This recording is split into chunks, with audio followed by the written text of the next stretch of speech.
నిన్న నాగమల్లేశ్వరరావు ఆయన ఆత్మహత్య చేసుకుంటే ఆయన చూడడానికి పోయేసి వచ్చాడు. అసలు ఏంటి పోలీస్ రిస్ట్రిక్షన్స్ నీకేం లెక్కలేదా? లా అండ్ ఆర్డర్ అవసరం లేదా?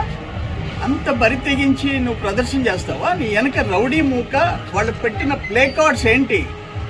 రఫ ఆడిస్తాం, నరికేస్తాం, తొక్కేస్తాం. నువ్వు అసలు ఒక చీఫ్ మినిస్టర్గా ఎట్టయినా అర్థం కావటంలా. ఇది బీహార్ మేలైపోయింది నీ 5 ఏళ్లలో. నువ్వు ఇంకా అదే రాజ్యం అనుకుంటున్నావు. ఒక్క మాట, నేను ఒక స్ట్రైట్ క్వశ్చన్. 2024 జూన్ 9వ తేదీ చీఫ్ మినిస్టర్ ఎవరు సీఎం?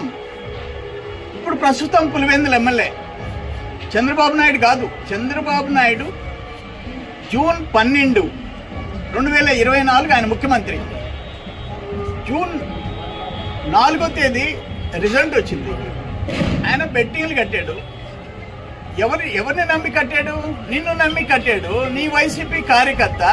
నువ్వు వైనాట్ 175 అంటే నమ్మి డబ్బులు పోగొట్టుకున్నాడు, ఆత్మహత్య చేసుకున్నాడు. నేను ఒక్కటి అడుగుతున్నా, పోలీస్ హరాస్మెంట్ అన్నావు. పోలీస్ ఏమన్నా అతన్ని జైలుకి పంపించాడా? అక్రమంగా అరెస్ట్ చేశారా? ఏం మాట్లాడుతున్నావు నువ్వు? అసలు లా అండ్ ఆర్డర్, శాంతి భద్రతలు ఉండాలని నువ్వు కోరుకోవటంలే. కడప ఫ్యాక్షనిజం రాష్ట్రం అంతా తేవాలని చెప్పి కోరుకుంటున్నావు. నీ కడుపు మంట. నీ 11 సీట్లు ఇచ్చినా బుద్ధి రాలే. ఇది దుర్మార్గం. ఇది ఆఖరణ అక్కడ అన్నమయ్య ప్రాజెక్ట్ కొట్టుకోపోతే దాదాపు 50 మంది. నువ్వు చీఫ్ మినిస్టర్గా పైన హెలికాప్టర్లో తిరిగావు. చంద్రబాబు నాయుడు గారు మేము వాళ్ళ మధ్యలోకి పోయినాం, జనం మధ్యలోకి పోయినాం. భువనేశ్వరమ్మ ప్రతి కుటుంబానికి 1 లక్ష రూపాయలు ఇచ్చింది. భువనేశ్వరమ్మ ట్రస్ట్ నుంచి. నీకు అటువంటివి లేవు. శాంతి భద్రత నీ టైంలో దుర్మార్గాలకి నెలవైపోయింది. అరాచక ఆంధ్రప్రదేశ్ అయిపోయింది. అటువంటి వాడివి ఇప్పుడు ఇది చంద్రబాబు నాయుడు ప్రభుత్వం అరాచకం.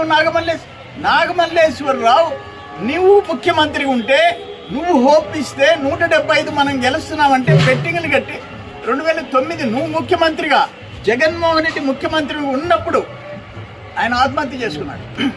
దాన్ని ఎట్టు మాకు అంటగడతావు? నువ్వు ఎట్టు రెచ్చగొడతావు? ఏంటి ఆ ప్లే కార్డ్స్ ఏంటి? ఆ స్లోగన్లు ఏంటి? ఒక చనిపోయిన కుటుంబాన్ని పరామర్శించడానికి పోయినప్పుడు ఏంటి నువ్వు బెట్టింగ్లో ఆత్మహత్య చేసుకున్న వాళ్ళు విగ్రహాలు ఆవిష్కరిస్తావా? సిగ్గుందా నీకు?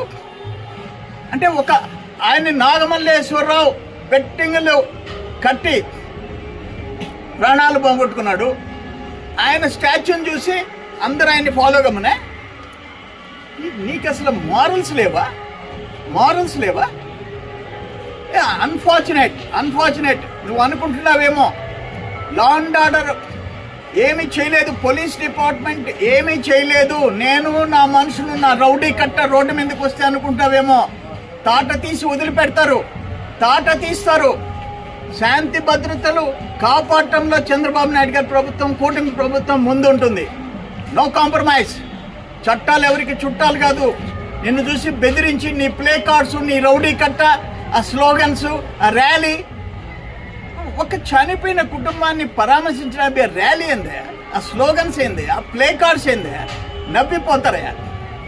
ఒక బ్లాక్ మార్క్ ఈ రాష్ట్రంలో స్వాతంత్రం వచ్చినప్పటి నుంచి ముఖ్యమంత్రులు అయినోళ్ళు నీలాగా ఘోరమైన చెడ్డ పేరు ఆంధ్రప్రదేశ్కి తెచ్చినవాడు ఎవడూ లేడు. ఏ పార్టీ అయినా, కాంగ్రెస్ అయినా, తెలుగుదేశం అయినా, ఎవరైనా ఎక్సెప్ట్ జగన్మోహన్ రెడ్డి.